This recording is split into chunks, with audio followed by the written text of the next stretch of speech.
Welcome to the Music Ed Matters podcast. I'm your host, Dr. Emily Williams-Birch, and this podcast, it exists for you. Whether you're a music lover, an educator, a choir member, each week we bring guests to the show to help explore what matters in music. I'm so glad that you're here. Welcome to the show. Today on the podcast, we are talking to three amazing humans who are doing the work to create a choral singing documentary series. That's right, we have Dr. Jerry Blackstone, Brian Gaukel, and Matt Workman, the team behind Choral Singing in America, Nurturing Americans' Soul. This documentary series is dynamite, and in this episode, the three of them unpack where the idea came from, how they got together to work on it, what the plan is moving forward, and what you, the listener/viewer, can expect as they make this dream a reality. I love how they share tidbits of how this project relates to us as educators and as music lovers, and it really just gets me excited about what the project is going to look like. There is going to be an unveiling of the trailer, but you have to stick around to the end to know when that's going to happen. It's going to be epic, and I can't wait to see you there.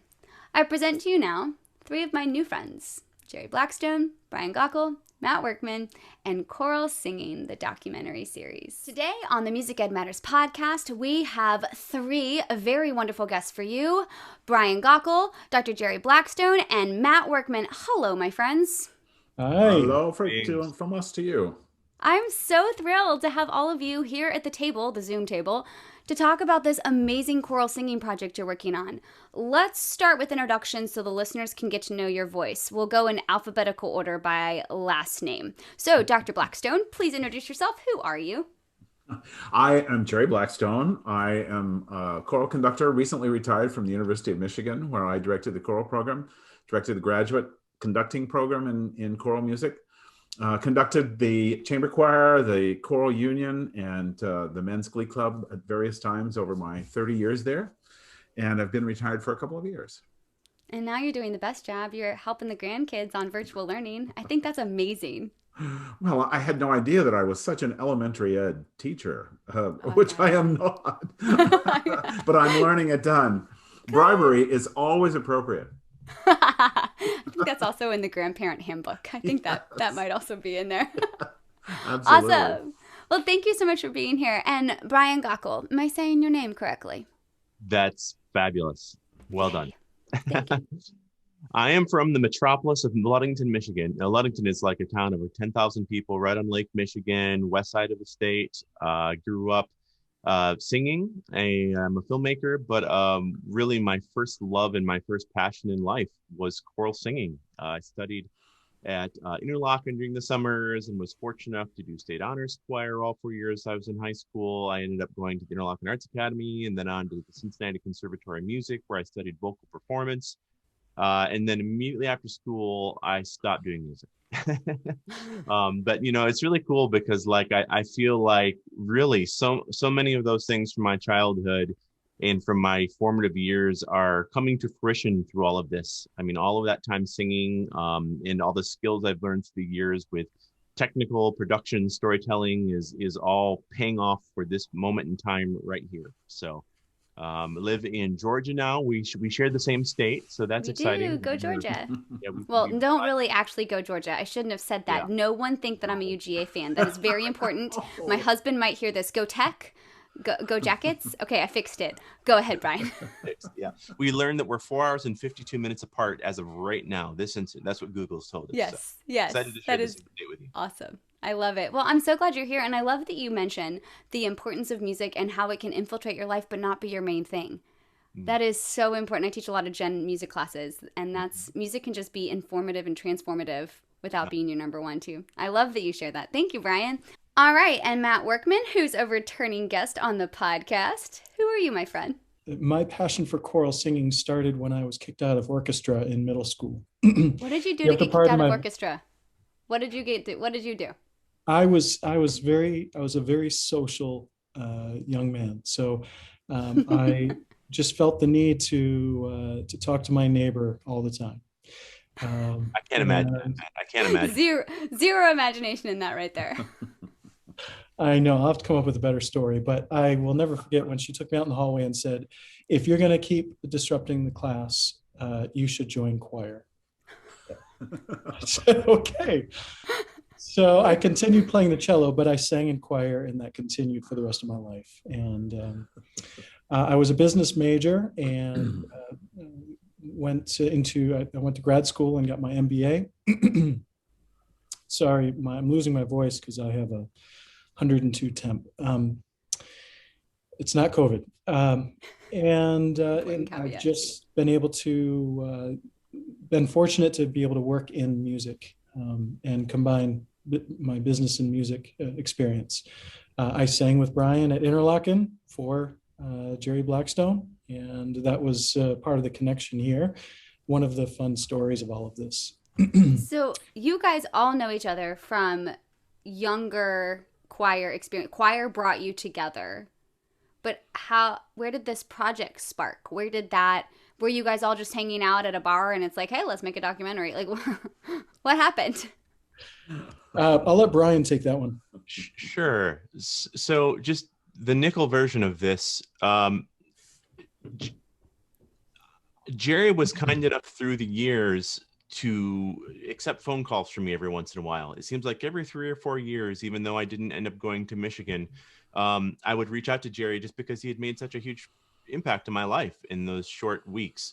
And I was always totally impacted by the fact that he would take the time to speak with me, even though he didn't really need to. I mean, he had a lot of other people he was pouring himself into. And so fast forward to 2018, I've told the story a number of times, but I was on Facebook and I saw a Facebook post where Jerry was holding up a sign that said, my last first day of school. And I was hoping that someone was doing something for his last year. Jerry is just a legend in the choral field. And I had this idea, let's just reach out to Jerry again and see if someone's doing some kind of a video project for him. He did respond to that within literally minutes of me sending a messenger message and said, let's talk. And so that turned into a documentary about his final year at Michigan, as well as a look at choral music and a look at what it takes to be a young conductor. And because of COVID, it's not really been released to the public. We had some other plans with it that are on hold. Because of that film, I reached out to Tim Sharp and I was hoping we could get some traction, and we made an educational resource that I was hoping he could send through ACDA at the time. And we ended up chatting. 45 minutes later, he said, a project that no one has ever really broached is a project about choral singing in America, and something that is extensive from the beginning of America to now. And I was like, okay, that sounds like an ambitious project. Jerry and I had been talking quite a bit since that film. We became very close and very dear friends through that entire process. And I said, Jerry, this is quite an idea. What are you doing these days? And he said, well, let me look at my schedule. And, obviously, like everyone else's schedule in this field, it had been canceled. I mean, he said, I'm very excited about this project. And so that was it. There was just this spark that Tim Sharp kind of threw out there. I mentioned it to Jerry. We both got excited. And I'll quickly tell the story. Matt and I also, through Jerry's project, had been fortuitously working together through his company, National Concerts, where he was commissioning me to do visuals, live video, film for live performance at Carnegie and the other venues. And so, I mean, it was really just this perfect fit of Jerry and I connecting through 2017 and 18, and Matt and I connecting through that. And just saying, let's investigate. And we've been doing that now since March or April of 2020. Okay, this is amazing. So not only is it a project that stems from relationships, but it's a collaboration between 3 very unique strengths being brought to the table, sharing a story that really needs to be told. All right, let's dig into this and let's see if we can find some application for the listeners that they can use in their rehearsals or their classrooms or life. So this is a big project to take on. Explain the project. What is the visual or the imagination of the end product, and what is it called? Well, the whole project is called Choral Singing in America, Nurturing the American Soul. It will be a 4-episode docuseries. we're not quite sure the order of the episodes, but they will be one dealing with the power of choral singing. Why do people sing in choirs? What do they get out of it? What's the health benefits? What are the psychological benefits? What's the joy that's derived from singing in choirs? And there are tons of different groups in the country as we have started looking at this project, from prison choirs and street choirs and hospice choirs and senior choirs and LGBTQ choirs and symphony choruses and barbershop and sweet Adelines. There's so many. And why did so many people sing? Chorus America's recent research says that there are over 52 or 54 million people who sing in a choral ensemble, which is 1 out of 6 Americans. So the power of choral singing. Then we'll do an episode on singing in the community. Who are those groups that gather together, that are filled with people who are not necessarily practicing musicians or professionally trained musicians, but do it because they love being together. They love that artistic moment that happens maybe just in a rehearsal or standing on stage. Then we'll, and that will also include, some I think of African American singing, Black singing, for instance, that sings in the community, but also in the church, and the influence back and forth between. Then we'll do an episode on singing in worship, and we'll talk about the various major, urban church, rural church. We'll talk about pilgrims and their bringing of music with them. We're a country of immigrants, and how has that influenced our worship, Jewish worship, and the place of singing in Jewish worship. And then music in the academy, in schools, from elementary up through college and university. We'll also talk about professional choirs, probably in the community episode. Choirs that come together for a short amount of time and then do concerts, or choirs that are, big symphony choruses that are professional. That's just the tip of the iceberg of what we want to touch. And then we have to make tough decisions, as we've interviewed wonderful people and have plans to interview more. What can we really dig into? We want to do it the right way. We don't want to, in essence, have to be surfacey in some ways, but we also want to say, here's the smorgasbord, here's the buffet. I would say, and Tim Sharp mentioned this to me, and it's been reinforced over and over again. Choral singing is regional. I was just working with a choir the other day and online, and I live just outside Chicago. Well, the choirs in my city, Aurora, might not know anything about what's happening in Wheaton, which is just 20 minutes away. That we know our own choir, we know our own conductor, we know the repertoire that we're doing together, but we don't know very much outside of that. And one of the goals of this project is to say, look what's happening around the country. Look what's happening in your next state, or let's look what's happening in New England or in Southern California. So that's it's daunting, but it's also thrilling. We'll talk about that dauntiness in a second, but I love that you're touching on the connection of music. Each of those titles of those 4 episodes, as big and as tip of the iceberg as they are, they're allowing opportunities for so many teachable moments for the classroom teachers that are listening right now, to the academics, to just the lovers of music. There is so much that can be gained. Have you guys ever watched the BBC Howard Goodall's History of Music documentary series? I haven't. Is it great? It's adorable. It's really fun. It's on YouTube. I believe there's 7 or 8 of them. But every time you listen, yes, he just touches the surface of so much music history. I have a minor in music history and a minor in music theory, so I super nerd out in this. But every time you watch it, you get a little something more.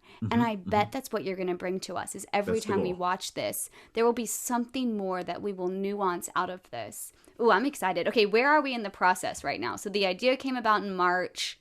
We have our 4, big chunks of episodes. Where are you in the interview collection process? Brian, you want to answer that?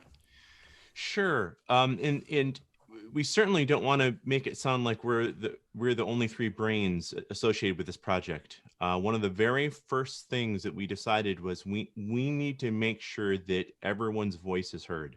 And so we decided to start looking for an advisory panel. And we have a panel of, is it over 30 people now? 30 plus folks that range from every voice that you can imagine within the choral community.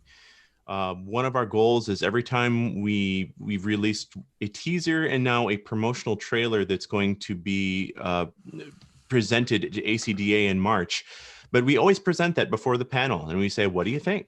What are we missing? Who's left out? And we always get fabulous responses, and we always make sure that we're and then, at some point we have to make those decisions. But so we have a panel of people who are helping us to make decisions, all the way from college professors to high school teachers to anyone within the profession. Because of the pandemic, we've certainly been challenged to be in any kind of production. We've been leaning heavily upon things that have already been recorded at this point. Any and all music organizations have been very generous with their archival materials. And the trailer that you will see after the induction in ACDA, most of that footage will be things that people have donated to us, which is very kind of them. We had 14 to 20 people submit interviews to us. We were able to film a couple in person, but most of them were sent between January and March. And so that's kind of how we've been having to operate at this point. We are now moving into a stage of really developing the episodes. In fact, Jerry and I just got done yesterday kind of figuring out, what do we do now? What's next? And we're really hashing out the details of what exactly is going to be in each episode, and what is the script going to look like, and topically naming things that are going to be in it, and then figuring out how to tell that story. Part of that is figuring out who are our experts, who are we reaching out to, who are the people that are going to make sure that we understand this particular part of history, or this particular organization in a way that we don't understand. And so we're going to get help in that way. And then we're going to start scheduling interviews. Another part of it is there aren't many people singing right now, as we already mentioned. And so we're kind of waiting for that magic moment for singing to begin as it used to. This is something we've talked about in other podcasts, but the pandemic has been a great impact on singing. This is probably one of the biggest groups of people that it's affected.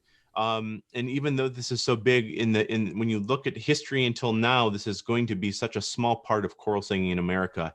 Although it is important, we want it to still remain just a small part of it, and we don't want it to all be about the pandemic. So we feel challenged that we wish we had something now. We feel like this is the time when people need this, but here we are, and because of the pandemic, I really think if it wasn't here, this probably wouldn't happen. Jerry would have been too busy. Matt would have been too busy. We would have all been doing our own things, and this probably would have never happened. So we're thankful in that sense that this is something good that's going to come out of it, and that it will really mark this time. Finding something positive in a time we were all forced to slow down. I love that you can see how you're doing the research and you are tapping on the collaborative power of the collective whole of our choral community, of all the different types. I know, Dr. Blackstone, you mentioned so many of those things in the 4 episodes, but Brian, I love that you are saying we are relying on these other experts. So it's not just the 3 of you putting your heads in, but it's doing the research, asking the questions, and putting the time into it. I have a really random question, Dr. Blackstone. How is this process similar and different? So compare and contrast this process to preparing a choir. How is preparing a mini docuseries similar and different to preparing a choir? Well, that's an interesting question, because there are let's go similarities first. If it maybe not in preparing a choir, but maybe in preparing a St. Matthew Passion or a Messiah or whatever, and there are a ton of similarities there. Every single one of those notes in Messiah needs to be cared for. Every single one of them has to be thought about, has to be filled with meaning, has to be directionalized, has to be in tune, has to be beautiful, has to have shape and all that sort of thing. And the same is true with every single second and half second in this documentary has to have care and thought in it. And if it lasts longer than 3 or 4 seconds, if an image lasts longer than 3 or 4 seconds or 5 seconds, and Brian could speak to this, it better be pretty good. It better be pretty compelling, because the mind's going, okay, next, if it isn't. And so in that sense, there's a lot of similarity. Now, some differences. I don't very often prepare a choir that's made up of people from New England and Southern California and all those other. There are just so many topics and variables and constructs and points of view and agendas that people bring to this, that somehow we have to coordinate and balance and make logical and cohesive, and always thinking, who will watch this, and why would they watch it, and what will they get out of it? And every single audience is different. For instance, I could see, because each episode will be 55 minutes, I could easily see playing an episode for a class. A teacher's out sick, a sub can play it for a class, or the teacher wants to talk about whatever, could play it for a class. Great. Okay, that's an audience. And maybe that's a high school audience, or maybe it's a choral literature class in the graduate level at a university. Okay, what would they get out of it? Well, they would get out, because we're not going to deal so much with the music or the composers. We're going to deal more with who sings it. How did these big symphony choruses develop? And why did they develop? And what was it around the end of the 19th century that caused those things to happen? So that would be for that audience. And then, lots of singers, say a singer in a community chorus, why would they want to watch something like this? Well, they love what happens when they go to rehearsal, and their soul is fed when they go to rehearsal. And that episode on the power of choral singing will speak to them, I think, every time. Those are some of the differences and some of the similarities. And every time we get together, I leave it thinking, oh my, we hadn't thought about that. Or how could we get the word out about that? And that's so much like a rehearsal, though. You think about it, you get to the end and you're like, yes, we accomplished this, this, and this, but oh my goodness, there is so much left before the performance. That's because you're a good musician. Those of us who are not so good at musicians, we think we did it all. It's fantastic. So long.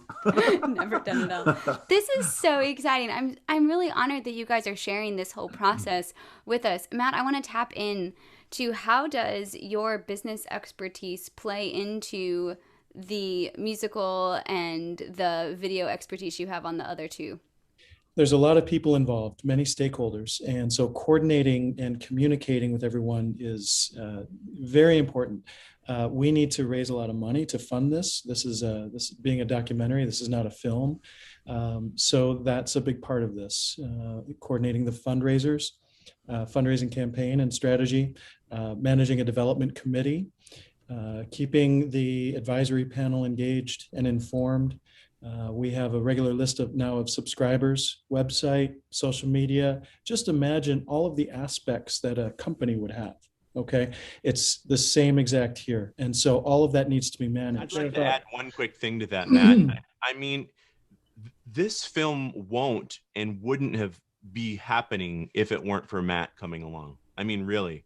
There is no way that in all of the work that Jerry and I did before Matt, because Jerry and I, how long did we work? We worked weeks before Matt was involved, and Matt, he kind of volunteered himself and he kind of put himself out there. It was really cool. But what Matt brings to the table is kind of that third heat, or that third element, that really it won't happen, and it wouldn't have gotten this far if it wasn't for Matt. And so I don't know that we let Matt know how grateful we are for him enough, because of all the hard work that he puts in. But I mean, he really is the guy that's going to make this happen at the end of the day. That means a lot. I appreciate that. And I feel the same of you two as well. And you know what, Emmy, what's really motivating and inspiring about all of this is when we take a moment to look back at the past few months or year and look at the progress that we've made. More so in the past 3 or 4 months, especially. I mean, we have our promotional trailer that's been submitted already to ACDA that will be premiered during the opening session, as I understand, on Thursday, March 18. If you are not attending ACDA, for all of you listeners, viewers, the public premiere of our trailer will be sometime thereafter. So join and subscribe to our newsletter through our website, and you will be among the first to know. In the meantime, if I can make a quick plug, we're about to announce that for a particular donation, we are giving private screenings of the trailer.